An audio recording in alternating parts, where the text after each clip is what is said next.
Hello, everybody, and welcome to another great episode of Truth Wanted. I'm your host, Objectively Dan, and joining me today for a very special episode of Truth Wanted is the one and only Faraday Speaks. How's it going, Caleb? Hey, buddy. You there? Hello, yeah, Caleb. I'm here. Can you hear me? Yes, we can hear you just fine. Awesome. Well, for those of you who don't know, Caleb is an interesting guy, and this episode is going to be very different from our usual guests that you usually see on this show.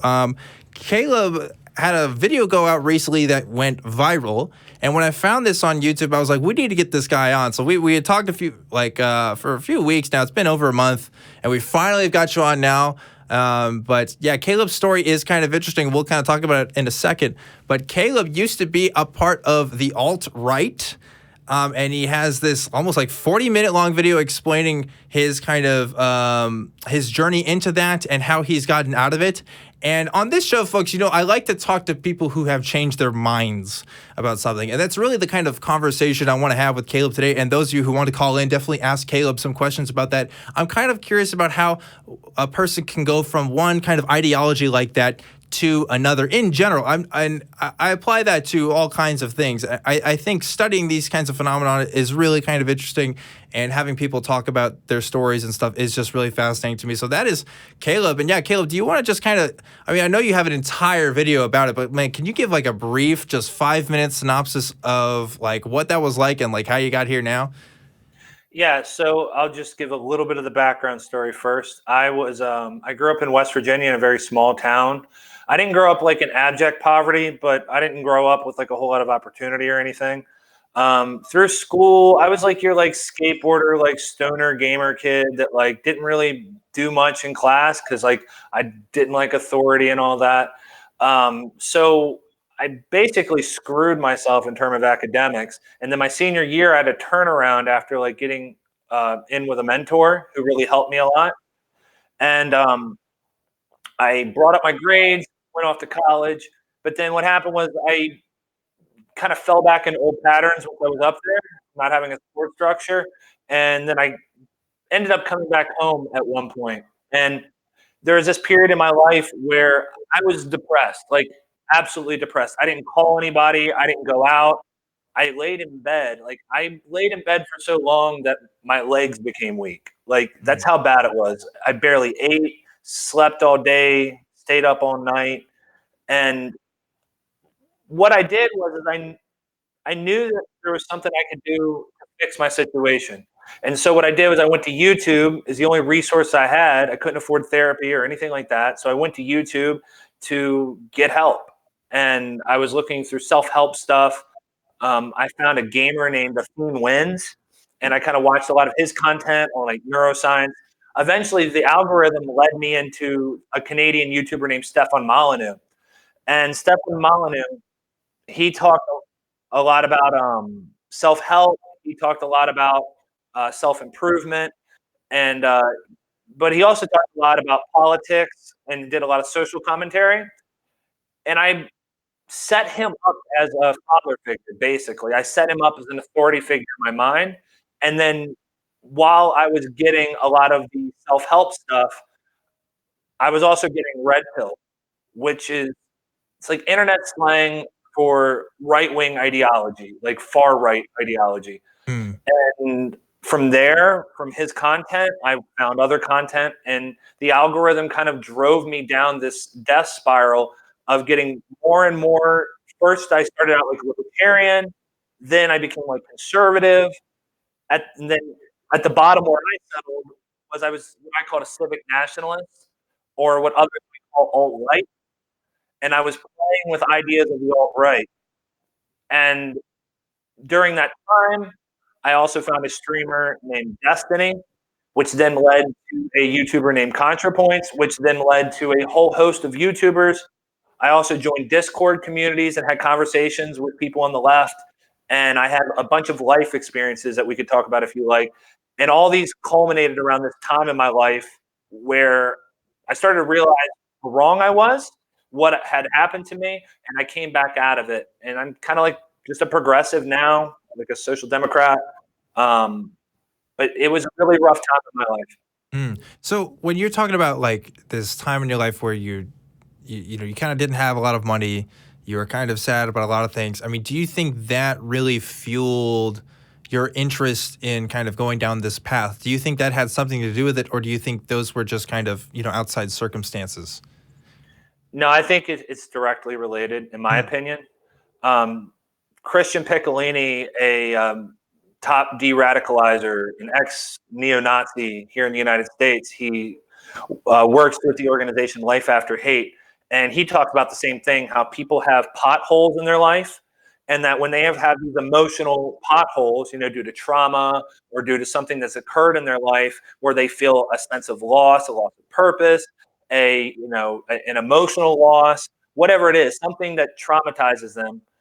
They feel, sometimes what can happen is ideology can come in and fill in those potholes in a very comfortable way, and a lot of ideology is almost designed to do that, and it gives you a sense of you know evenness, like stableness in your life. And so I think that when I found that content, it filled in those potholes for me that I was experienced due to childhood trauma, due to my background growing up, due to not having work, not having opportunity, failing out of school, depression, a whole host of things that I saw as my potholes, and I filled those in with far right ideology. Just to remind people, this is a live call-in show. We have the number down there at the corner. Our lines are open right now. Come talk to Caleb and come ask him questions about his experience and stuff, or just come talk about the regular kind of stuff we talk about here too. I'm sure Caleb would love to hear some of your questions that you have for me and him. But Caleb, I'm curious as to why it is that YouTube was kind of your go-to source. Out of all the internet websites that could talk about this kind of thing, or even just the internet in general, why do you think it was YouTube that kind of drawn you in? Well, I got into YouTube in high school, and I used to watch like the old skeptic stuff, the Amazing Atheist, Richard Dawkins, all that shit. Probably a lot of the same stuff that you watch. You're running an atheist channel. I'm sure you liked a lot of that content back then too. So I watched a lot of that stuff, and I was familiar and comfortable with YouTube as a platform. I like YouTube because you can get so much information so quickly. You can watch it passively, and it's usually pretty entertaining. And so YouTube is like a very natural platform for me to go to for entertainment or to go to for information. And I think that yeah, I just had a propensity towards YouTube. I went on Facebook groups and stuff too. But the thing is on YouTube, you can throw up a podcast in the background and do other things. You don't have to sit there and read a screen. So that's a big benefit of YouTube and podcasts. Um, and it's entertaining. I That's how I would go through my day.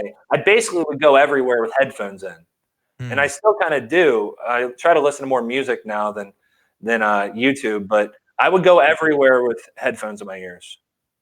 Yeah, interesting. At least a lot of transitions from my own beliefs, I could say, have been in part attributed to YouTube videos. I'd like to say that I've done the research. I'd like to say that I've read the articles and the studies and things on all kinds of topics. But YouTube is, I agree with you, is a platform that gets information out there. And its reliability can sometimes be kind of dubious. And it sounds like that's kind of the conclusion you came to with some of your own beliefs. Let me ask you, what are some of the reasons why you changed your mind on this? Because it sounds like YouTube is the thing that got you in, and YouTube is also the thing that kind of got you out. Yeah, so a lot of people think that I just watched a couple ContraPoints and Destiny videos and I flipped my mind, and that's not what happened. They introduced me. What Destiny did was show me how a lot of the ideas, the way in which I was thinking about things and framing arguments was fallacious. Like post hoc rationalizations and like conspiratorial type thinking, things that I thought I'd gotten past in my life, but had found in a different way. So Destiny helped a lot with that. And then ContraPoints, what she helped with was kind of explaining some more of the theory and what it was that I believed and what the theory was on the other side in terms of leftists and theory that I really didn't fully understand, that I'd been given like a false, interpretation of. And so I listened to a lot of left tubers, a lot of lefty YouTubers, and heard their arguments about things in contrast to the arguments I had heard on the other side. I then would go and do my own research on things. I started reading more. And just like you said, I started realizing that like I can't just take what a YouTuber says to me at face value. And so I would go off platform. I would go like fact check. I would like, type in whatever debunked, and then like look into that and try to draw my own conclusion and not just go with what made me feel good emotionally. And then also I had a bunch of life experiences. I started having conversations with people in my real life, minorities, trans people, gay people, people that like I had been kind of taught a weird, definition of what these people believed. So I would go into Discord communities, talk to feminists, all these types of people. That really helped open my perspective. And then I also had some life experiences that turned me off to a lot of right-wing ideology, things like meritocracy, justification of hierarchies, capitalism. And so it was a culmination of watching YouTubers and digesting theory, going off platform, reading that stuff myself, having conversations with people, and then also just having raw, visceral experiences that when I would look back to the things that I had been learning, I was like, well, this maps out as accurately as I've seen so far. I try to remain skeptical and open to information, but it woke me up that a lot of the right-wing beliefs I had, I don't believe anymore. And, Caleb, the first time I found out about you was this video that you made. I think it's called Descent into the Alt-Right Pipeline, I think is the title of it. And it's like this 40-minute long video, and it's just you kind of talking about your experiences, and it kind of went viral. I think I checked today, and it was at over 400,000 views now. And I also saw comments from like ContraPoints, like you mentioned, one of the YouTubers that you had looked up to in some ways, or still look up to, I suppose. What is that like now, having your story kind of out there for people to watch and kind of dissect? Has it kind of made you feel weird about the whole thing? Do you like it, or what's up with that? I'd say I like it, but it's definitely weird. It's surreal. I was like a nobody before all this happened. I was just a normal dude that just literally, I watched too much YouTube. And apparently, though, I've been through an experience that a lot of people resonate with. I guess I explained it in a way that mapped it out in a way that hadn't been explained before.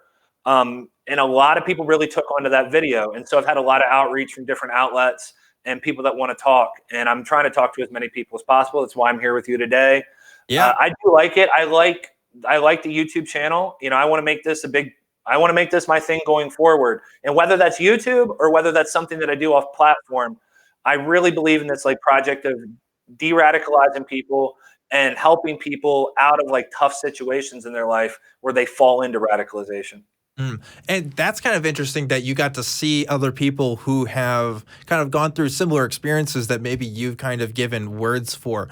What has that been like, figuring out that like, hey, other people are going through this too, and it's not just you?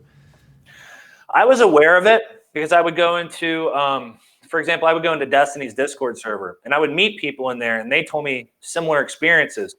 It was rare that I'd meet someone that went as deep as I did. And sometimes I'd meet people that went deeper than I did. But once I made the video and the number of people that messaged me and said that they went through this, it was astounding to me. I mean, it's dozens and dozens of people. And you know how this works. If a dozen people message you, that means 1,000, 10,000 people went through that experience, right? The percentage of people that actually reach out is 1%. So it's lots of people that have been through this. I don't know the exact numbers, but I know I've had dozens and dozens of people tell me they were either an anti-SJW and came out of it, they were an alt-lighter and came out of it, or they were full-on neo-Nazi fascist through YouTube and came out of it. And there's minorities that go through this process, trans people that go through this process. It's not just straight white men, it's all types of people. It's mostly straight white men because that's the demographic that the funnel selects for, but it's all types of people that fall through this. But the majority of people that reach out to me say that they went through the YouTube algorithm. And so you think the YouTube algorithm kind of actually plays a part in what you've described as kind of a funneling experience for people? The YouTube algorithm is completely neutral. For anybody that doesn't know, it's basically one of the most, if not the most advanced creation that we've ever done on this planet. And we have the smartest minds in the world working on this thing. And basically, they put data in, and it gives data out. They don't know the machine learning of what is going on in between. But what the algorithm wants to do is it wants to keep you on platform. And so that's all about watch time. So they can sell you ad dollars. So the algorithm is not politically biased in its core. The algorithm does not have any ethics or morals.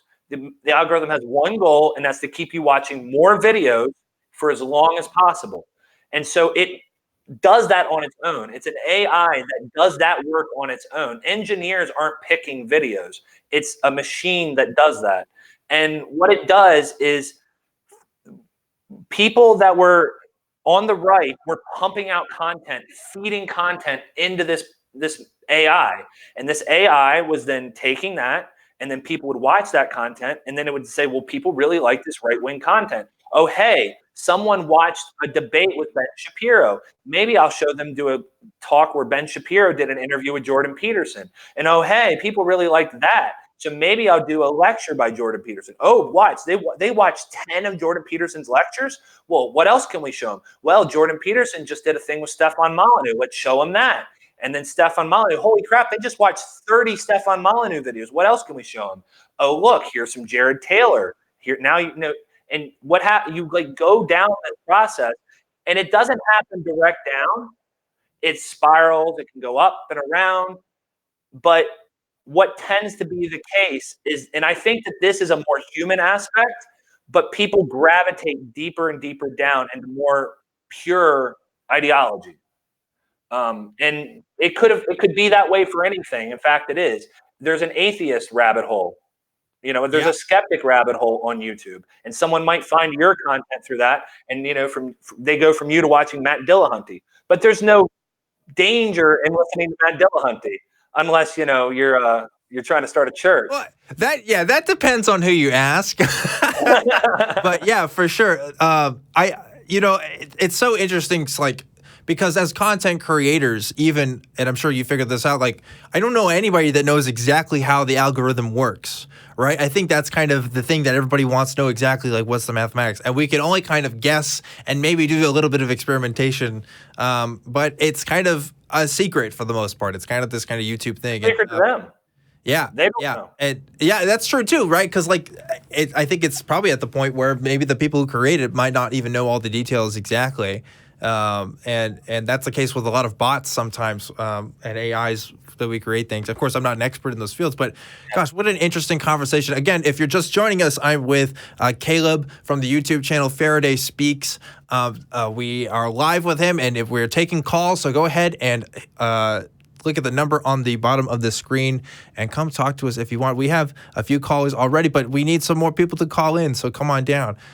So what is it that drew you to kind of put your story out there in the first place, Caleb? I mean, like, I'm sure as you found, there was other people that like had gone through similar experiences, but didn't go through all the work to kind of talk about it with people. What kind of motivated you to do that?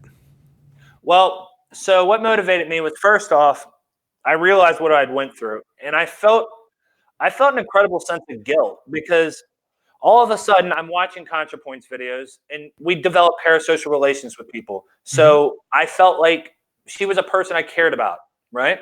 And then I also would go into Discord servers, and I made friends in there, Black people, gay people, trans people, and I felt a camaraderie with those people. And then I thought back on my ideology, and I thought, the ideology that I was supporting wants these people either kicked out or dead. And that disturbed me, and it made me feel an incredible sense of guilt about all of this. Then what happened was I would go into Destiny's Discord server, and I would see people interact with conservatives, libertarians, right-wingers, and especially people that were in my camp. And I don't blame them. I'm not upset at them for this, but they would get very upset with these people.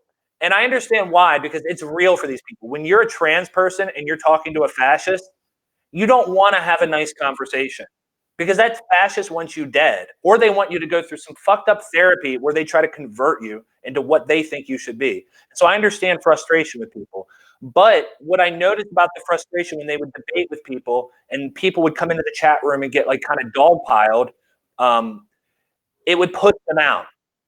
And I remember what it was like for me whenever I would confront people about my beliefs, and they would call me racist. homophobic, sexist. And I'm like, I don't see myself as any of these things. You know, you're calling me these things, but that's not how I see it. I've contextualized this in a different way. And so it pushed me further into my ideology when I met those people. And so what I wanted to do was, yes, it's important what Destiny does. I don't know if you've ever watched Destiny's content, but he goes and he debates people very aggressively. And it's for an audience, and it obviously worked because it helped pull me out and wake me up. But what I wanted to do was I thought there must be another approach that we can add to this. And I kind of looked at what ContraPoints was doing, where she was talking softly to people, explaining things, but she was also like using like edgy humor to interact and reach them on their level. And I thought, well, maybe I can help explain, you know, things going on within this movement. You know, yeah, I hear people call, for example, I hear people call Ben Shapiro a Nazi. Well, he's not a Nazi. And I thought, well, that's something I can explain. Or I can explain how to have a better conversation with these people where they don't feel attacked. And so I was going to do these video essays, kind of explaining this stuff, doing it very well researched and thought out, and doing it in a way that I felt I would be able to reach people that were in my position. I ended up doing a much more raw video. I got inspiration from a YouTuber that I saw from a channel called King and Queen of the Losers. She goes by the name Kiwi, and she is a musician. And she did this very raw video in front of a blank background like I have here, and with a mic, and just told very plainly her becoming an anti-SJW Trump supporter and then coming out of that and explaining. Basically, she had the same story as me. And I was like, wow, that's powerful. And that's exactly how I should tell the story. And then the New Zealand shooting happened. And so I put it out like that. But it was the big motivation. I thought we need to add compassion and empathy to this situation. And we need to come up with more creative ways to have conversations with people to bring them out of the funnel. Fascinating stuff. And if, in case you're wondering what he's talking about when he's talking about the funnel, and he's kind of talking about some of these other people, again, go watch Caleb's channel. It's on Faraday Speaks, where he kind of explains more of this in detail if you haven't already. It's a fascinating story, and I'm excited to see where it goes from there, man. I like I said, I was immediately a fan when I saw the video. I can't wait to see what other stuff you had. And I'm so glad that you reached out. Well, I mean, I reached out to you. I'm so glad you responded. There's so many people when they start to get traction and stuff, they're like, oh, I'm too good for this. But now you came and you're on this show. That's great. That's wonderful. And I think your commitment to talking to other people about their experiences is really something to behold. You know, it's a great empathy on your part. I'm ready to start getting to some calls here. Are you ready for that? I'm ready for that. Cool. Okay. We're going to go ahead and go first to Adam in North Carolina. Adam, I believe you called in last week. Is that right? Yeah, I love calling in. Thanks for having me, guys. Yeah, for sure. Well, Adam, I have here that you want to discuss and clarify atheist and agnostic definitions. I don't know if Caleb is the best person to talk to about this, but I'm interested to see what he has to say. So what's up, Adam? Tell me about this a little more. Well, I wanted to say the algorithm is probably a neural net using a logistic output for the probability of people liking videos and then ordering it based on the probability from the logistic output of a neural net, which basically we're the algorithm then. So it's pretty interesting. And I don't know if Caleb's into that stuff, but I totally love that stuff. Yeah, I'm pretty interested. You explained it beautifully there. Yeah, AI, I'm not going to pretend to know much about it, but I do a little research here and there. I've studied neuroscience a little bit, psychology a little bit. And so, yeah, I find it fascinating. It's a useful tool. I don't want to demonize algorithms in general, but. No, I think it's awesome. And I'm gonna hit you with the big thing that right now a lot of our community really hates. It's what makes someone an atheist and what makes them an agnostic. And sorry, okay. If people disagree over this at the end, who cares? It doesn't even matter. We are who we are. Yep. But okay. So here's what I think. Okay, go for it, Adam. So the question is there a God? I'll give you my 2-minute diatribe, and then I'll let you guys tell me what you think. Okay. So when the question is there a God? The theist would say, I believe there is a God. The atheist would say, I do not believe there is a God. Where the agnostic person would say, there is not enough, like, there is no way for me to evaluate this claim. Like, it's almost just, it's a malformed question. Like, I shouldn't say malformed, but I can't handle it. And right now, I think many people use the definition of Gnostic and agnostic to mean one has knowledge. So you would say a Gnostic atheist has knowledge there is no God. where a Gnostic theist has knowledge there is a God. I might have just reversed that. But the problem with that is we're making two people who cannot exist. We're making a person who knows there is a God and a person who knows there is not a God. And how can two people have knowledge of contrary claims? I think knowledge in this case is what we're talking about, what people believe. So an atheist is just someone who believes there isn't a God. That's my opinion on the issue. Okay, so let me give you my hot take on this. I don't care what people say about this anymore because I'm so tired of talking to people. But I do care, Adam. And this is interesting because if you've ever seen my original video with Anthony Magnabosco, I asked him. I used the word atheist to describe myself in the past when that really wasn't very accurate. And I gave some sort of definition of atheism as someone who, I think I said like someone who believes it's science or something. It was kind of ridiculous. And then Anthony gave his definition, and I said something like, isn't that agnostic? Like, aren't you saying that you're just kind of agnostic in that sense? And I think that's just a real confusion people have. And it's important that we kind of have these discussions, I think, because when you tell someone you're an atheist, I think people do have the presumption sometimes, especially in this country, that means, oh, you are not only so super sure that there's no God, but you make fun of other people for it, right? If they do have a God belief. Like, I think that's kind of people's way. So I think it's at the point now where both words have historical usages that have gone way beyond probably what the original word creators, I don't know, used to intend for those words to mean. And that's just the nature of language, right? That's just kind of the evolution of such. So I'm at the point now where when somebody, when somebody says they're an atheist or an agnostic, to me, I don't have to ask them what they mean by that to clarify, because to me, all that means is they don't believe in the Christian God.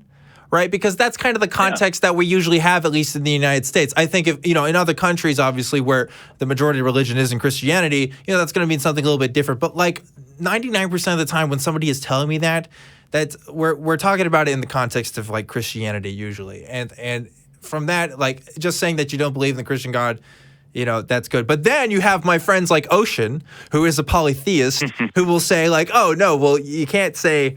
Yeah, you can't have knowledge about something that, you go into these kind of technical definitions and stuff. And then you have old buddy Steve McRae, the agnostic pope, of course, saying that we're all using it wrong anyway. And honestly...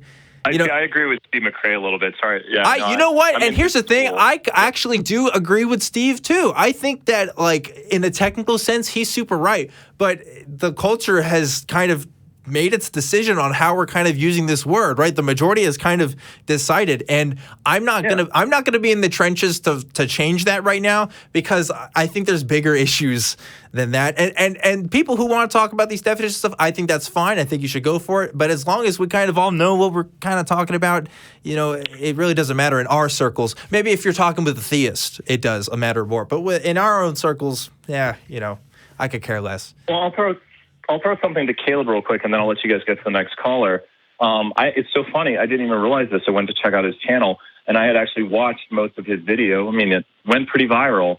And I was like, hey, I know that guy. I've seen him before. I guess the biggest thing, I think Destiny, he mentioned Destiny when he was in its opening.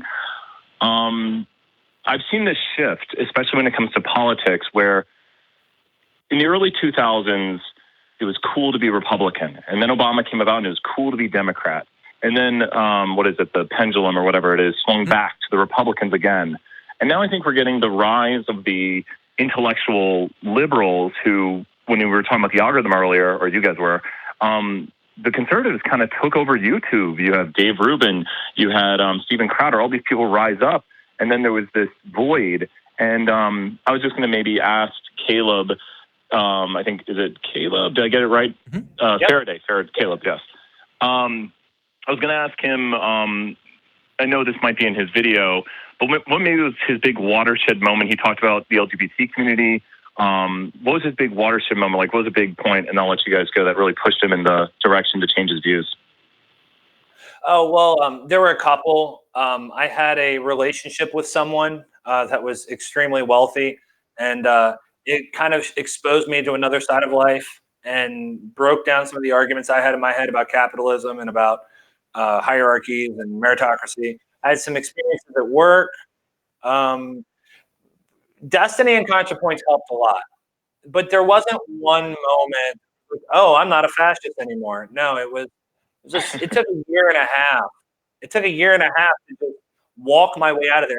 And I started out I ended up like a civic nationalist, like believing in like race realism. This is going to drive your audience nuts, but believing in like race realism, believing in the Great Replacement, believing in all these like biological deterministic type arguments, and I came up out of the funnel as I would hear more and more arguments from the other side.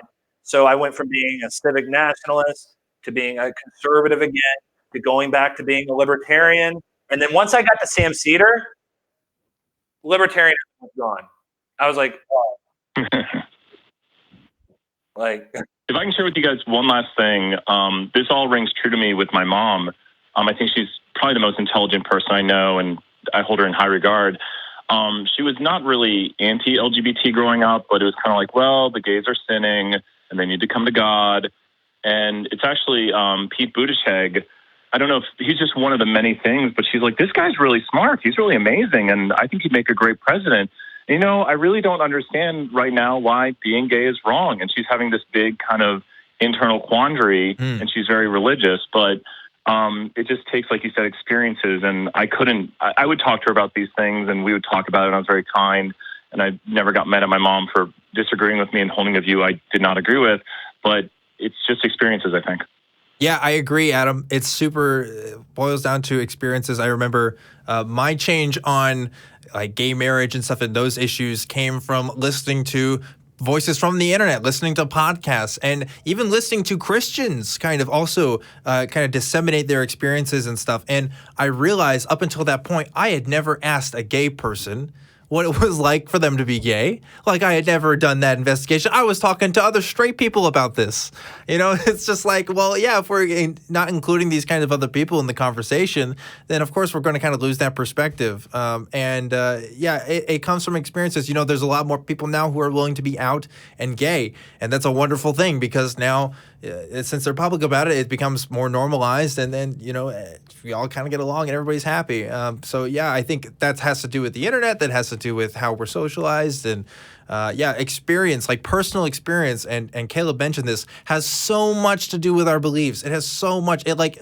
You could throw logic out the window sometimes. Like, personal experience really trumps the way that people kind of view and understand the world, for sure. Well, thank you guys so much. And I guess I want to throw a thank you to ContraPoints. She's been mentioned a lot. And like I said, you get to know these people, you get to know their experiences, and then they're people to you. And yeah, thank you guys so much. For sure. Adam, thank you so much for calling. Always a pleasure to hear from you, man. I hope to hear from you again soon. Yeah, good, great call. I know that's probably not usually the kind of topics you're used to talking about, but again, this is a different episode. So yeah, I know a little bit about atheism. You know, I went through that, but it's been like since high school and since I dived into the atheism stuff. So it seems like you guys have made lots of new controversies and arguments within your movement. That was, yeah. Oh, man, there's controversies every week. Like, it's just how it rolls. But you know, I'll take a deep dive on your show and catch up. Yeah. Oh yeah, for sure. I love that, man. I would love that. But yeah, it's with every movement. You know, it just happens. Yep. Let's go ahead and go on to our next caller. This is Joseph in Philadelphia. Joseph, how's it going? Oh, hi. I surprised. I put my name down as Stan, so I was surprised that you're Joseph's my last name. Oh, okay. What would you like us to call you?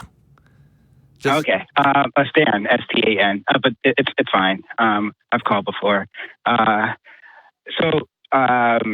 First of all, I want to say, Faraday or Caleb, is that your name? Yeah, Caleb. You can call me Caleb. Okay. Yeah. Hi. I have seen your I've seen your video, and it was actually really, really powerful.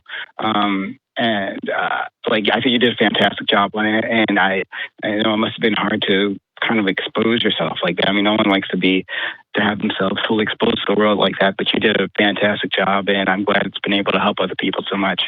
But okay, I guess my question, I have kind of two questions, but my big question is that how can a person of color productively interact with you?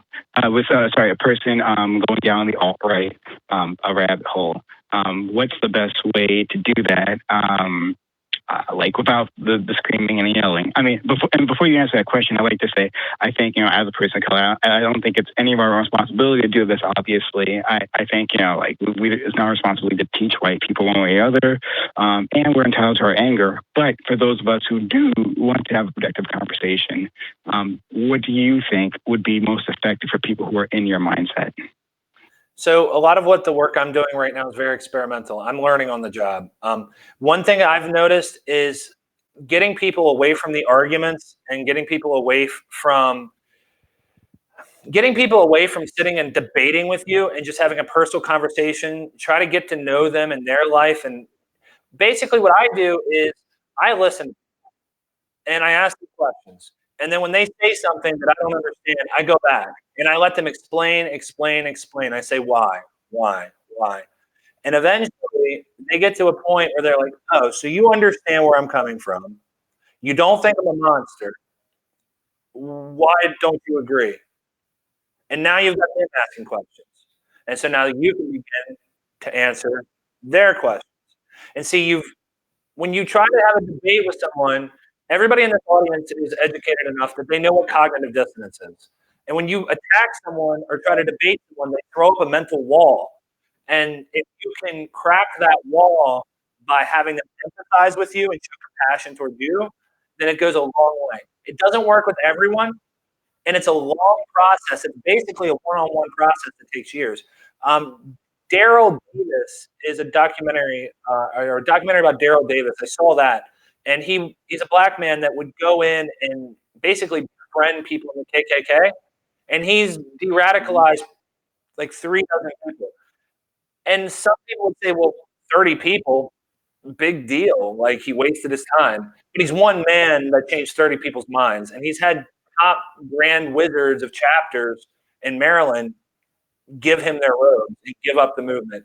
And he did that by basically becoming friends with them and then pushing back on them over time, but in a friendly way, as friends would do.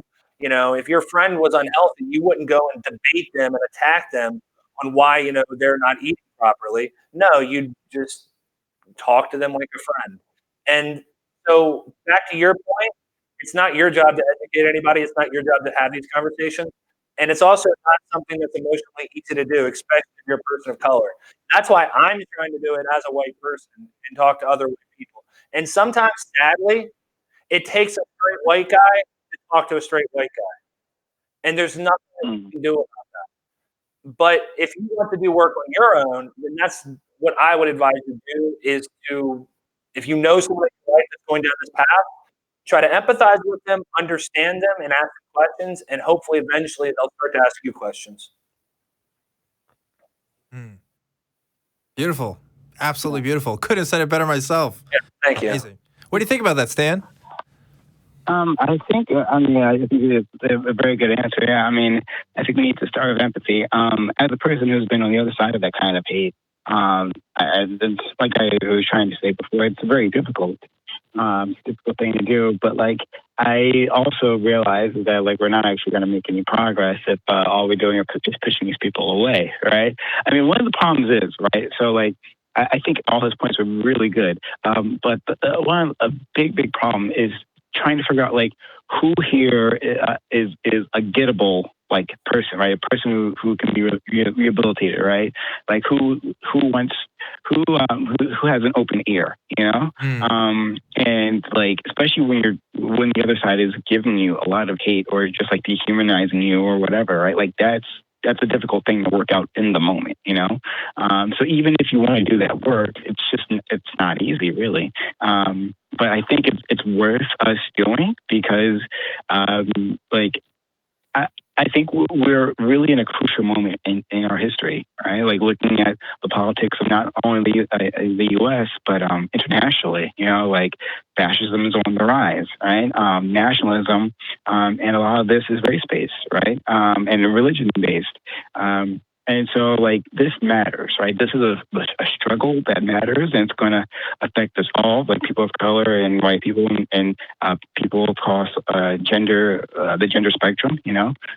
So we've got to tackle this, right? And I feel like we really need to come strategies to do this effectively, because the other side is working like day and night. To push their agenda, right? And they've been making great progress. I mean, they have a president. They have a president who's working on their side and pushing all these and pushing all the hateful messages. So I feel like our side needs to do something about that. My other question was that you know, how do we? Is there any way to keep people from going down this rabbit hole in the first place, to keep them out of the funnel? I think that'd be the best way, like preventative, be the best way of handling this. But it's like not clear how to do it. You know, like you said, YouTube is a neutral platform, right? And other people are working the algorithm. They figure out ways to work it to their advantage. So how can the other side, people who want to do the work that you're doing, Caleb, how can we best keep them out of it? Like, have you heard anything? Yeah. So the biggest thing, the first thing I would say is this is a personal issue. Now, online, we deal with it at scale, but in your own life, if you know anyone that looks like they're going down this funnel, remember, it's not just white people, by the way. You know, it might even be someone in your own community that if you start hearing your friend like saying some very fascist type rhetoric, or talking about nationalism, or talking about, you know the warning signs. You know what to look for. If you start to see these warning signs, figure out what it is in their life that's bothering them. And even for the people that aren't even interested in this stuff or know about this stuff yet, I see this as, like, once again, it's about potholes. So we need to try to build up our communities and make sure that people aren't in a position where they feel like their back is against the wall and they're desperate. Because when people feel like their back is against the wall and they're desperate, that's when they latch onto strong ideologies to help push radical change. Sometimes radical change is necessary, but in a lot of these cases, it's not. And the people feel disenfranchised, they feel depressed. So we need to try to alleviate those things. And we do that by building up our communities and helping each other. Treat everybody like your family. In terms of what we do online, for the content creators, we need to collaborate more. We need to have shows like this where we go on each other's shows, just this type of format where we work together, and that boosts things through the algorithm. What you can do as an audience, if you're not part of that, you can donate your time to content creators. You can donate your time to websites. You can write articles. Also, what you can do is you can participate in social media in a positive way, and you can also share, subscribe. Those are votes. They matter. And you can also donate to your favorite content creators. $1 to a content creator like me or a content creator like Dan, it goes a long way, and it adds up. And, if everybody in Dan's audience donated $1, that'd be a huge boost. He'd be able to do so much more and pump that message out so much more. So that's what we have to do. Just whatever little bit in your life that you can do to give back in terms of the content creators, give back. And then whatever comes your day-to-day life, treat everybody like your family and give back to them as well. It's just about giving. And this is a good time to plug. We do have a Patreon. It is patreon.com/truthwanted, where you can donate to the show if you like. I do not receive any personal money that goes to that. That all goes to the organization that helps make this show and other shows like this great. But just to echo Caleb's answer, it's supporting the voices that you already support even more. I am lucky that I get to know so many great people in the community that I work with, and then I get to have conversations almost daily with some of these people and kind of talk about what's going on in our community, what do we want to talk about, what's kind of on our minds and stuff, and that's wonderful, and that's a really great privileged place for me to be. And I get to make shows here and talk to people every week, which is just fantastic. But obviously not everybody can do that, right? I'm super lucky to be doing what I'm doing right now. And I think honestly, it feels so slimy to say, but the money thing is huge. The money thing is the difference between someone making their living off of YouTube and doing this stuff full time versus the person who has a lot of great things to say but just doesn't have the time to do it because they're working 40 hours a week doing something else, trying to do something else. So yeah, it comes down to financial support a lot of times, and also just like being a part of a community that you're willing to share your experiences with and just give a personal morale with. Sometimes you'll see me pop on the ACA Discord, and I love talking to people on there. I love getting emails from people and messages on Twitter and stuff from people. I love people talking and sharing their experiences with me. That motivates me to help make content out there and showing support to your creators. And look, even Caleb here, he reads the messages, right? Like a lot of us, even if we don't always respond, we're always looking and we're always seeing what people have to say. So yeah, that's my 2 cents on that, Stan. Yeah. Yeah. Thanks for your input. And yeah, I agree. If possible, support the creators. You guys have done so much. Like I also take in way too much YouTube, like all the time. Oh, but, dude, me too. Yeah. Me too. Yeah. But yeah, I think supporting the creators, do what we can, even if it's just like leaving comments, supportive comments, and starting a good dialogue in the comment section that's not utterly toxic as it usually is. Yeah. I think that would be a good way of starting things. Let me add one more thing to that too, Stan. If you really want to get the message out there to whatever cause you're fighting for, personal conversations are more meaningful than sending somebody a YouTube video out of context, right? I like Caleb's video a lot. I think he has a lot of great things to say. If I send that to somebody who's not interested, well, they're not going to care.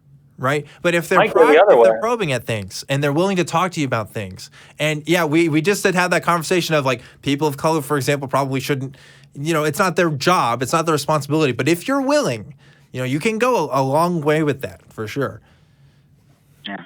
Mm-hmm. Hop by the Discord channel. We're doing work over there. If you go follow me on Twitter, the pinned message is the Discord channel, and you come in there and talk with us, and we're doing this work live with people. We deal with a lot of trolls, but...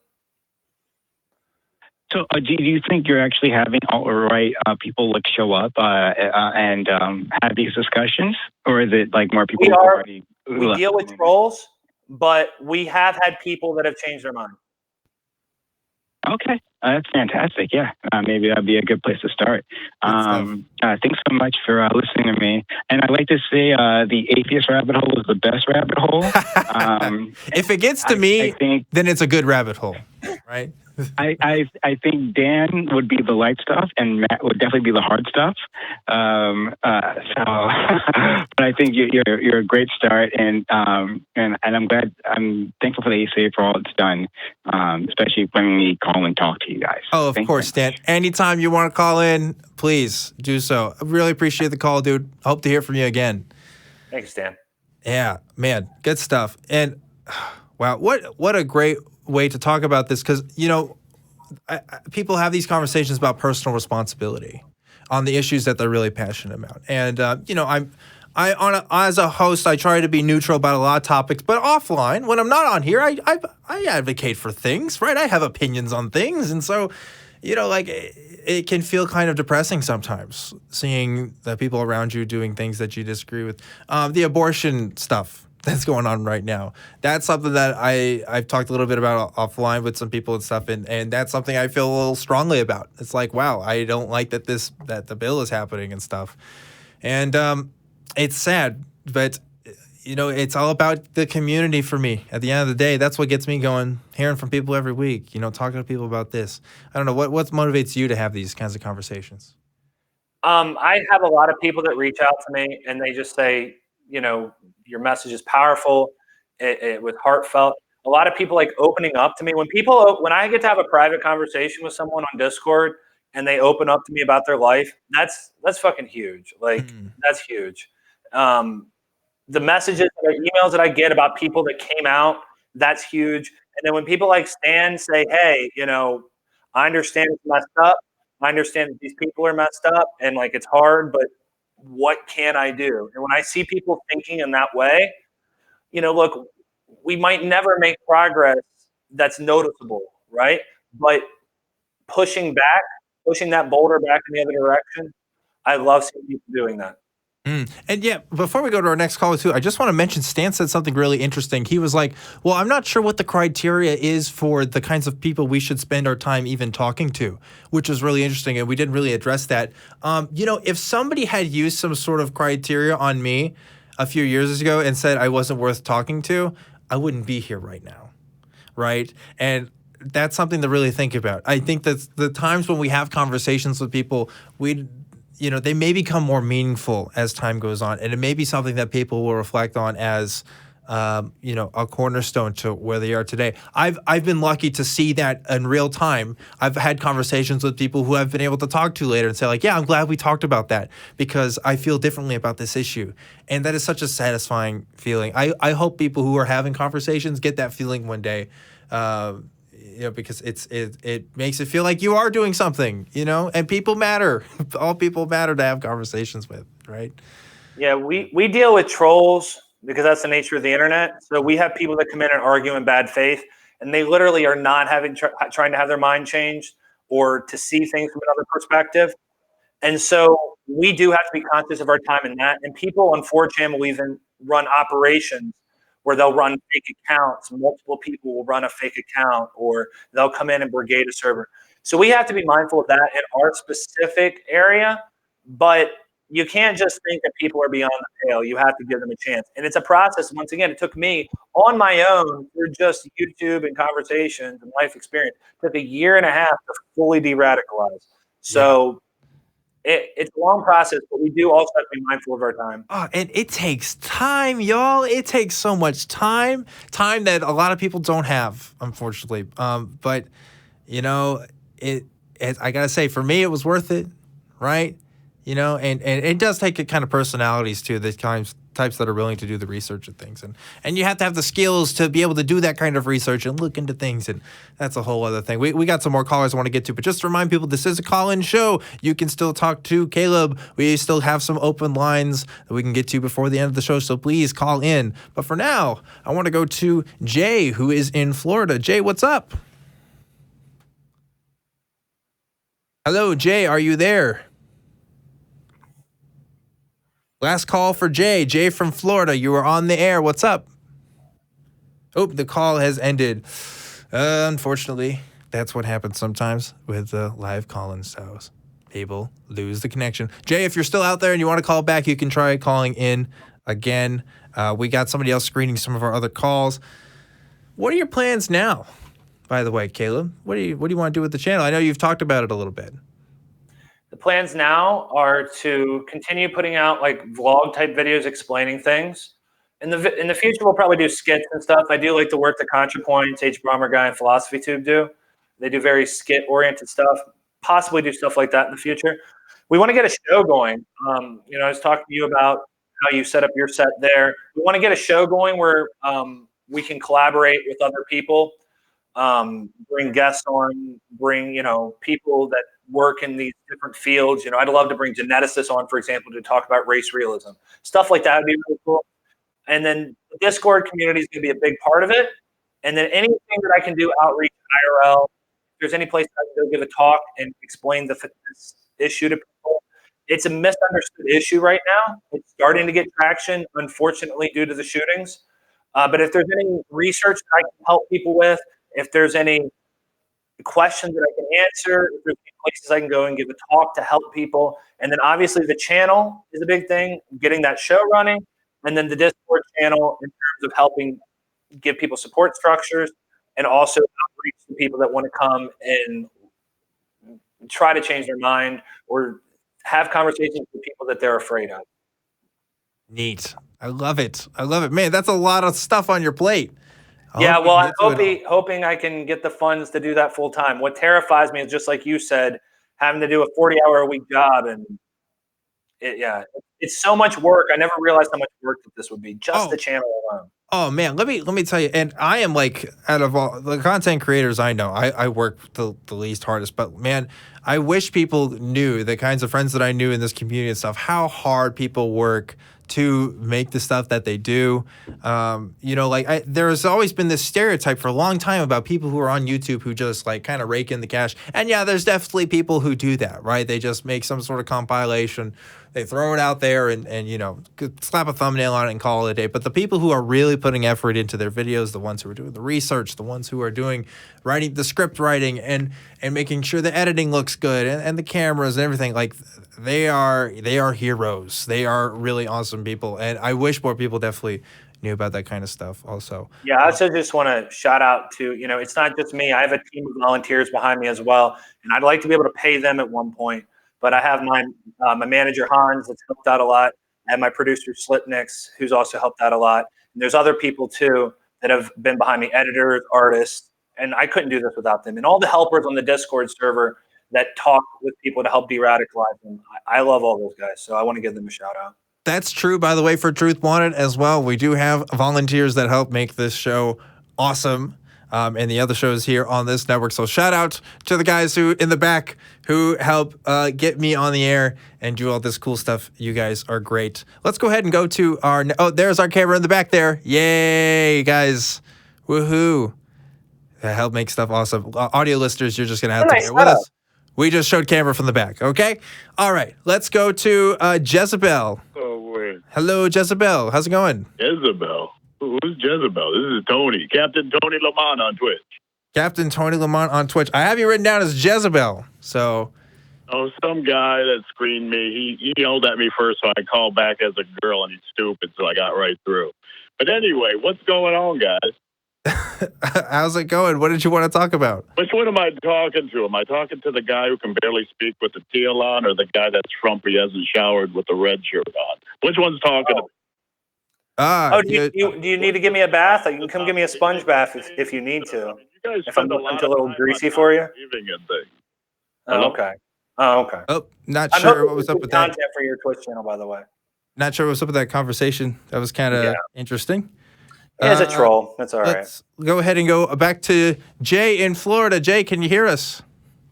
Yes, I can hear you. Hey, Jay, how's it going? It's going good. Good. Well, we lost contact with you earlier, and now you're back on the air. What did you want to talk about? Yeah, sure.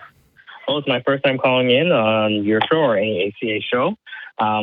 Just wanted to talk to Faraday Speaks about his journey and the alt-right in general. I know he said he went down a spiral, so I was wondering if he had any idea on what might be really causing this kind of resurgence of alt-right views and ideas. What does he really think is causing that much sentiment to be back so large again? And I know it's definitely not Trump. It has to be something else. So what does he really think is causing it, and how do we stop it and change the cycle altogether? Lots of things. I can just give you a few theories that I have. First, we have the rebranding of white supremacy that we've always had. We have always had since the Nazis. They were good at what the Nazis did was they took people's anxieties about other groups, their prejudices, and they developed a very concrete ideology. And those have been passed down through history and rebranded because they constantly need to get liberals, centrists, to believe that stuff. And as society liberalizes, they need to take things like cultural Bolshevism, which is the theory that the Jews rule the world, and they turn it into cultural Marxism, which is this theory that Marxists rule the world. And so it's this constant rebranding.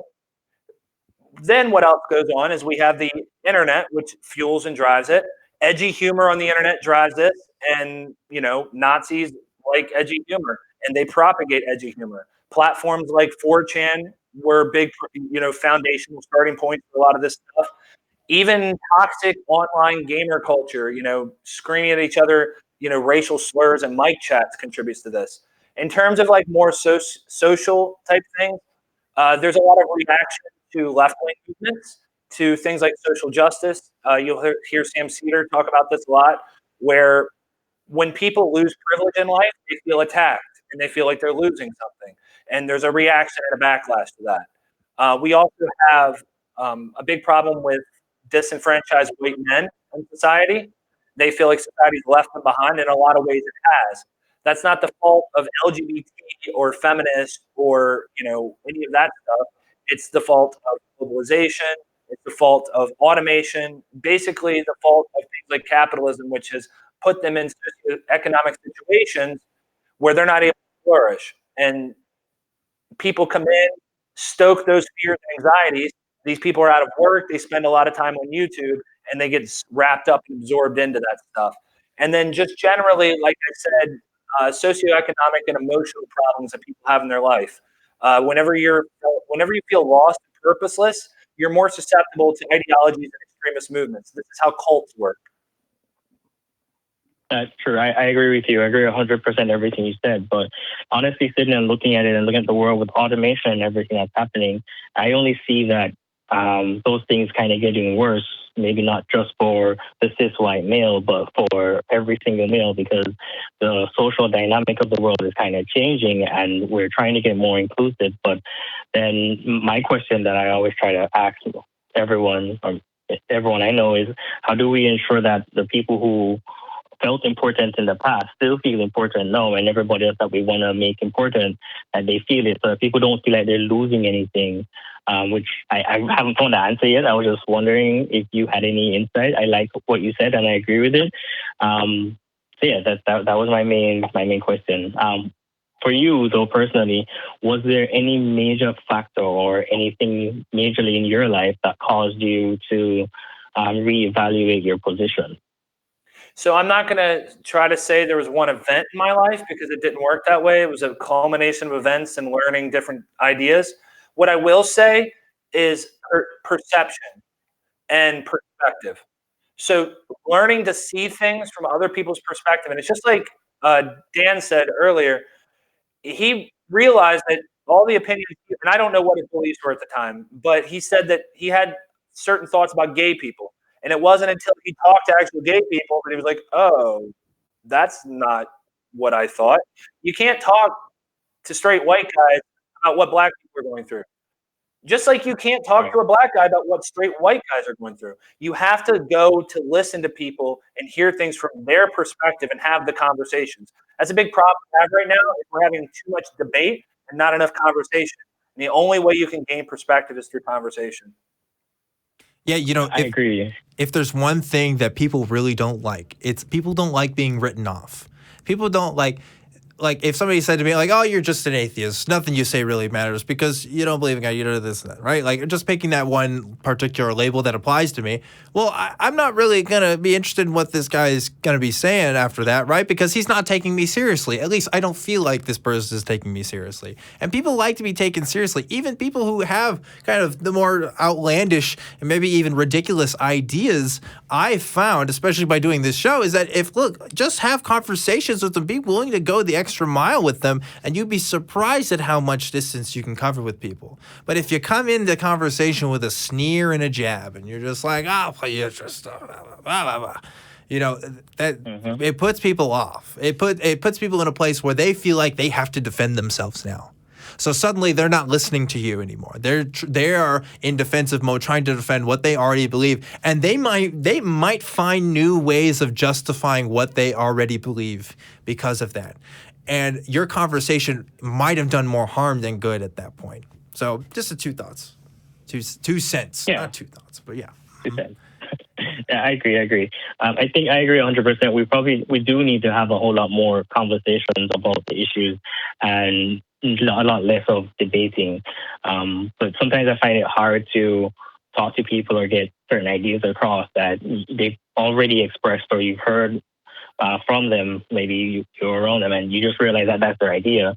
So it's sometimes hard to address that. But yeah, I do agree 100% that the conversations are what's needed. And with the conversation, we'll be able to build bridges between communities and ensure everyone kind of just feels appreciated and important. Yeah, absolutely. Oh, I'll go and follow you, Faraday. I haven't watched any of your videos, but I'll definitely go and follow you and watch some of your videos. I appreciate that, man. Thank you. Cool. I don't mind listening to the alt-right. I'm a liberal person, but I like to hear alt-right ideas because they conflict with my own, and the only way to grow is to really face things that you're not sure about or you don't like, and then you get to reevaluate your own position, and then you get to be better, a better person overall by doing all that. So yeah. Well, if you want to attempt to have the conversations or try to learn how, come over to the Discord channel and we'll talk with you. Oh yeah, for sure, I will. Cool. Jay, thanks for the call. That was really interesting. Hey, no problem. Thank you. Yeah, there is this debate of like how much we should allow the conversation to go. Like at what point does just even having the conversation become, damaging for people? Do you have thoughts about this debate? So here's the thing. Debate does work. For example, when Destiny debated Lawrence Southern, what he did, and I like to think of this in like evolutionary terms, to just break it down simply. We're a hierarchical species, and people put people at the top. There's a top chimp. And I'm not saying this is a scientific explanation of this, but you have that top chimp, and people look up and respect that person. If someone else can come in and embarrass them and prove them wrong and all these things in a debate in a very public setting, it will put some people further away, but it can bring some people back because they realize how ridiculous the person that they were following really is. That does work. But on the smaller settings, conversation is preferable. Now, a conversation, if you have a softball conversation with someone like Richard Spencer on a national stage, you're only giving him a platform to spread his propaganda. And so you don't want to do that. You want to do responsible platforming. But that's my thoughts on that. Conversation doesn't work with a fascist that is going to co-opt free speech. This is why you'll always hear Richard Spencer go, maybe he's kind of toned back, but what they were doing back then, just a year or two ago, was free speech. They're censoring our free speech. And fascists don't care about free speech. Fascists are co-opting that movement, liberal movements, to spread their message. And what they're good at is softening that message and rebranding that message so it's palatable to liberals. Interesting. Wow. I want to remind people that, yes, we are still live and we are still taking calls. We want to take a few more calls before we wrap up the show here in a bit. We'll probably do one or two more. Our lines are currently open right now for anybody to come talk to Caleb, or Faraday Speaks, as you might know him by. Man, it sounds like you have been doing the research, Caleb. Sounds like you have been really looking into this stuff. You've been taking this really seriously. How do you feel compared to back when you had different kinds of beliefs? Do you feel more informed? Do you feel different attitudes about yourself than you did before? Like, are those some of those feelings you felt about yourself still kind of present, or do you feel like more of kind of a peace of mind? Well, I will say, if I come up like I'm very informed, I do have an intuitive understanding of the alt-right and a lot of these reactionary movements. I like to say that I spent about 5 years in that movement. I like to say I have like a master's in bullshit, or a BS in BS. So that helps. And then coming out, I did do a lot of research into fascism and how these organizations and operations work. And I try to keep up on as many things as possible. The way I feel now as opposed to back then is I don't feel any less curious. I don't feel smarter now. What I do feel, though, is I'm a lot more open-minded, and I'm a lot less dogmatic in my thinking. And I do feel a lot more free and open from that. Now, I've also learned to open myself up emotionally, and that helps a lot. And to anybody that's not done that, do that. Don't do it around dangerous people, but be vulnerable around the people that are vulnerable with you. And emotionally, I'm a lot more relieved and feel less pressure. But also intellectually, I feel a lot less pressure now that I don't have to dogmatically buy into things. The world's a lot scarier now because now it takes work to understand things in a nuanced way. But I feel a lot more free. I don't feel hemmed in by any particular ideology anymore. Ooh, man, I want to ask you something about that. You said, don't be vulnerable with people that are dangerous.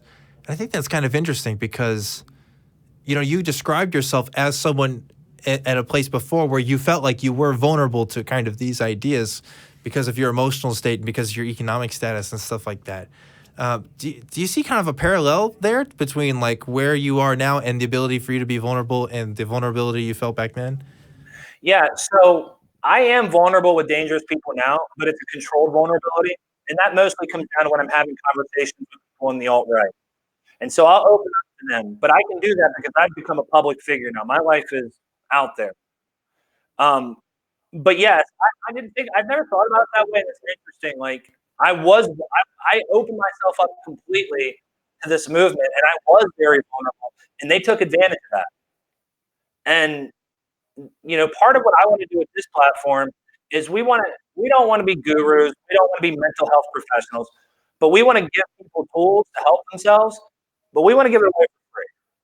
I don't want you to become a progressive and vote for my candidate. I don't need you to do any of that stuff. I just want to give help out for free because people are hurting.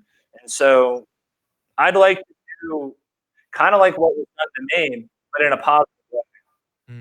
Give people a safe place to be vulnerable with. But people should always be skeptical of who they're being vulnerable with. Most people do that with close friends or family in your life. Man, I like that answer. I wanted this show to be a place where people could feel like they could be vulnerable with me and feel like this was a safe place for them to talk about some of their ideas. Because that was something I definitely wish I had back in the day for me when I couldn't talk to people. And now, there's a lot more platforms out there where people can kind of talk and discuss about these things. And I'm thankful for that. I really am. But I wonder of myself sometimes, if I was to take a time machine and go back, would I be the kind of person to call into a show like this? And so like part of the way I try to structure things here is like, okay, I want this to be a show that the person that I was last time would want to call into, so we can kind of have these discussions and work things out with people because this is a platform that's designed for those kinds of conversations in mind. I definitely don't want this to be an echo chamber for people who already think the way that I do. I want to talk to as many kinds of people as I can, right? 100%. That's my big fear. I don't want to become an echo chamber. I have a lot of supporters that agree with me, and I love them, and I want to do things that they enjoy. I want to cultivate an atmosphere that they're comfortable in. But I also want to cultivate an atmosphere that everybody's comfortable in a safe way so that I can reach out to people like where I was, people like where you were, it sounds like. So yeah, I totally agree. Yeah, and what I will say is I think your story really does resonate with people, and that's something that people should take note of to see that, oh, look, this is where people are kind of gravitating towards because they're able to relate to this on a level that, a logical argument might not be able to resonate with people. Not to say that you shouldn't use the logical arguments. Obviously, you should be. You try to be rational. You should try to be forward thinking and try to predict objections people might have to some of the things that you're saying. But personality is what makes us human. And it plays into the way that we have our conversations, whether we like it or not, right? Sometimes I wish I could put my brain inside a robot and just kind of process the world as objectively as possible, right? But that's just not the world that we live in, for better or for worse. And it's important to take in, those feelings into account when you're having these conversations, right? Yeah, 100%. A lot of people think they come to ideologies and stuff logically. And they do to a large degree. People listen to the arguments and they look and they try to pick the best option that they think is best for their situation. But emotion is such a driver for us. You've studied the brain, you know how that works. It's such a big desire more, I should say. People, whatever your desire is, you're going to look for something to fill that. And people use politics for that. People use religion for that. People especially use religion for that, and you have to take it into account. And you can't just write it off. We're not robots. Mm-hmm. So now that you're out there on the public, and we'll try to wrap things up here in just a second. But now that you're out there and you're talking politics specifically, like you're talking, all these different issues that you're really interested in. Are you worried that you are going to fall into the same trap that you kind of did before?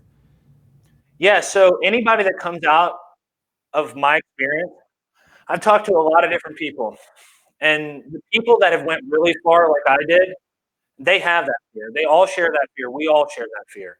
And so you try to take it slow. You try to keep yourself in check when you feel yourself falling for something emotionally.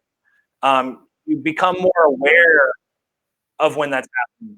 I feel like I'm inoculated to that to a large degree. Of course, it's always possible. Everybody's vulnerable to movements and ideologies. but I just try to check in with myself emotionally. I try to make it as healthy as possible so that I'm not falling into something to fill a hole. And it's a lot like someone that gets into a toxic relationship. You fall into a toxic relationship, you get sucked in by a person, but then once you get out of it, hopefully you're more aware of the dynamic of what happened to you, and then you try to avoid that going forward. Absolutely. Absolutely. Well, Caleb, this has been a wonderful conversation with you. Thank you so much for being on here. I think we got one more call here online, and we'll try to talk to them in just a second. But man, like, I can't imagine what I know a little bit of what it's like to be in your shoes, to kind of have your experience out there and stuff. And that's kind of interesting that I could relate to you in that way. And that's actually how, when I first messaged you, that's kind of what I put out to you first. I was like, hey, I went through kind of a similar thing you did. But your thing is like, you got way more popular than I ever did, which is fine. Like, I'm glad that people are kind of relating to you in some sort of way. Have you faced any like personal backlash from your family and stuff like that? Does your family know about this? Does anybody in your personal life know about this? So in my second video, I talked a lot about my family and how I don't really have close relationships with them. I have a close relationship or semi-close relationship with a sibling, and there was some backlash there because they disagree with me politically, but we're not at odds with each other. I've had backlash with friends that disagree with me politically, but we've made amends. There's some people that have fallen out of my life, but to be honest with you, those people were toxic, and I'm happy with the people that I'm with now. I'm surrounded by like some really awesome people, and so I've had struggles and conflicts with some people, but for the most part, we've made up and found common ground. That's wonderful. That's really great. I'm glad that you're able to have positive relationships with people in your family and and also I've had relationships. In particular, I had a trans friend who I lost during all this. I told her to go off HRT and to go get mental health, to go get therapy, and she blocked me. And then after I came out of all this, I apologized and we reconnected, and we're really close again. And that's awesome, man. I'm so happy for that. That is so wonderful. I'm so glad to hear that even though like that conversation happened, but like, see, like people remember those conversations, right? Like people remember those big important moments, and then people go back to it. It happens. It really does. It's really magical. I have a few more calls here if you're willing to talk to these people. I've got plenty of time. Yeah, let's talk to Inquisitive Quandary here in Cincinnati. Inquisitive Quandary, what's up? How's it going? Hey. All right. So, I really like what you're doing, man. I've hopped on Twitter here recently. I got driven into activism, just not trying to bully people or tell them what to think, but getting people to think and really getting down to know people and having good conversations with them and actually just breaking down all these barriers that people, all these labels and everything that everybody's just built up between us, and just having real conversation. I just want to say, just keep doing what you're doing, man. I really like it. Thank you. I'm assuming that was for me. If that's the case, then thank you. Dan's doing great work, guys. Actually, to tell you the truth, man, it goes for both of you. Oh, okay. For real. All right. I'll take it. Thanks, man. I appreciate it. And I'm glad you're trying to get involved. You already know you kick ass. Oh, that's so nice of you to say. Oh. Well, yeah, that's pretty much all I got, man. Okay. Keep it up, man. I'm on your side. Great. I love it. Thanks so much for the shout out. That's so wonderful to hear. We'll hope to hear from you again soon. I'll let somebody else get on here. For sure. Thanks again, IQ. Yeah, good stuff. Inquisitive Quandary, I believe, just wrote a blog post that went on my girlfriend's blog. That's goodwithoutgod.video.blog, I believe, if you want to check that out. If you're into the blogs and stuff like that, it was very nice. It's very nice. So I enjoyed reading that. It looks like we got one more call here that we want to get to, and the call screener is kind of talking to him right now. So I'm thinking of other questions to ask Caleb. Yeah, man, you've been very vulnerable to me right now, talking about your experiences and stuff, and you've been vulnerable to the world by talking about that. Has that had a toll on you in any way? Like, was kind of bearing your soul like that did it take time to recover, or was it like totally fine? It's actually been therapeutic, like in a weird way. I don't have a lot of things. I don't know. Like, I felt so strongly that I had to tell my story that I guess any barrier that I had about being nervous about talking about myself just went away because I just felt like the urgency, because I felt so much camaraderie with all the people I'm friends with now that I didn't want to see them ever hurt ever again. And so I don't really have an anxiety about telling my story. And actually telling my story and being vulnerable has been really free. When I see the alt-right trolls, I'm like inoculated with that toxicity. You have to understand, I lived in that toxicity. I ate and drank it every day. And so now when I see them, I'm just like, oh, you think I'm an F word and like I'm a soy boy? All right, whatever, dude. That's good. I'm glad you feel inoculated and better able to stand up to people who are bullying you. That's for sure. Good stuff, man. Well, I want just to don't affect me anymore. That's great. That sometimes I see it and it bothers me a little bit, but when we're talking about like trolls and stuff, right? But yeah, I think I'm like you. I'm so used to it now. You just kind of see it. It just kind of doesn't bother you. I want to get to another caller here. This is John. Hello, John. How's it going? Hey, how you doing, guys? Thanks for having me on. Yeah, for sure. What is it that you wanted to talk about? Well, first I'd like to just congratulate Caleb for getting out of that dark place that he was in. Not everybody can do that, and it's actually a pretty courageous thing to do. A lot of people just keep laying here. Thank you, man. I really appreciate that. Here's my question. I live in kind of a conservative area, and I'm just generally curious. My liberal friends think I'm conservative. My conservative friends think I'm liberal. And when I do try to have a rational conversation with people, primarily the conservative folks, I get this wall where they won't even get into a conversation with you unless they can confirm that you're in the same echo chamber that they're in. What do you do in those situations? How do you break through that? When I do succeed, it's usually a pretty fruitful conversation, but they'll just throw out a lot of things, complaining about Obama or Hillary or something, and it's clear that if you don't respond the way they want, they won't even talk to you about anything. Go. Well, maybe you can give me some pointers. A lot of the people that I meet online, because of like the nature of it, people want to have they want to debate.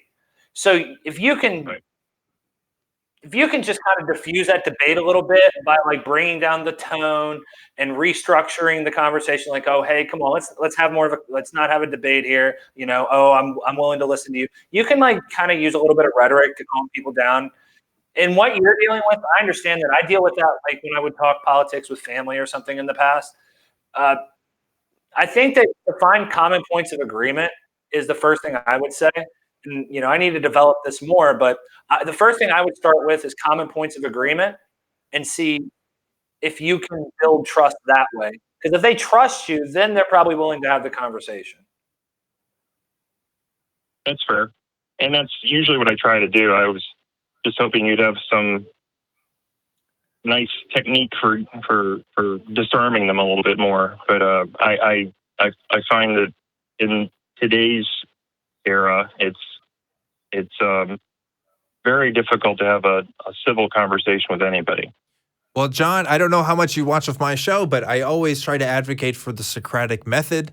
A lot of that goes through the process of straight epistemology is something that we talk about on here. Basically, if you're unfamiliar, that's a way of talking to people in pretty much any sort of situation where you're asking them what they believe, why they believe, and how that they got to those beliefs. There's tons of videos out there on there if you're looking for specific techniques. I'm a fan of the kind of belief triangle. If you go to my personal channel, that's Objectively Dan, which I never upload to, but I really need to do more of. I gave a talk for that at the Secular Student Alliance conference last year on how to use the method to talk to people and stuff, and I really like that particular conference talk. So I would suggest, if you're looking for an outside resource, go check that out and go check out other people who are doing street epistemology conversations as well. See, Dan's got like the intellectual way of saying this. He's got like the Socratic method and the triangle pyramid of persuasion. Me, I would just say, act like a 5-year-old and say, why? Yeah. Why? Not in an annoying way, but yeah. Yeah, that's another way to do it too, for sure. Well, John. Good show, guys. Thanks. Yeah, absolutely. Thank you for calling. It's a great question. Well, I hope to hear from you again. Well, Caleb, I think that's about all the time that we have for our show tonight. I hope you enjoyed yourself. I hope you like talking to people. People seem to really like talking to you. I actually had a lot of fun. I'd like to come back again. Cool. We can try to make that happen for sure. But where can people find you at? So you can find me first and foremost on my YouTube channel at Faraday Speaks. That's Faraday Speaks, SPAKS. You can also reach me on Gmail at faradayspeaks@gmail.com. And then I have a Discord community. It's Faraday Gang, but you'll need an invite. So go to my YouTube channel, go into the description on the videos, or go to my Twitter and look at the pinned message. That's the best way to get a hold of me and reach me if you want a conversation. And then I also just want to plug my Patreon that I have on the channel if you want to support what we're doing. Sweet. Cool. And as always, guys, this is Truth Wanted. This is a live show that I do every single week, Fridays at 7 p.m. You can find this show on YouTube where you can see the footage, or if you like the audio versions, you can find it on iTunes, Spotify, Spreaker, wherever you get your podcasts at. We're probably on there. If you like what I'm doing here and you want to support the show, you can go to www.patreon.com/truthwanted, where you can give money. Again, that doesn't go to me. That goes to the network that helps produce this show. If you want to contact me, I'm on Twitter at ObjectivelyDan. I like to respond on Twitter, not on there a lot. You can also email me at truth@atheist-community.org. That's the email address where I get to see all that and other volunteers that help make this show possible. Yeah, guys, that's it for another great episode of Truth Wanted. Any last words before we sign off? Yeah, I just want to say, anybody that wants to come and help, we're in the Discord channel. We're working to de-radicalize people. Anybody that's having emotional struggle in their life, come to the Discord channel. We have trusted people that you can just have a conversation with. We don't offer mental health support officially in any professional way, but we do offer, trigger word safe space to come and just vent and make friends. And also, the one thing I want to say about what's going on is this is a socioeconomic situation, but it's also, I like to think of it as a public health crisis. You can think of it like a political movement, the alt-right. You can think of it like a cult. Those are useful. But to me, it's a public health crisis in that people have potholes in their life. They feel like something's missing. They've had some trauma, self-esteem, whatever it is. Radical movements come in and pave those over, but they take from that person their very soul. What we want to do is dig up that garbage and patch it in with nice, fresh asphalt and, ways that people can just feel positive in their life and not feel taken advantage of. So, yeah, it's a public health crisis at the end of the day, in my opinion. Oh, man, fresh ass. I like that. That's something I didn't expect to hear from you today. Fresh ass. Yeah. And I just want to plug as well, the Atheist Community of Austin also has a Discord that you should definitely check out. There should be links to that in the description if you're watching this on YouTube or wherever else you're listening this to. But Caleb, thanks so much for being on this show. I'd love to have you on again. This was super great. Thanks to everybody who is watching this live and in the chat. You guys are awesome. Remember, guys, always keep wanting the truth, and I'll see you next time.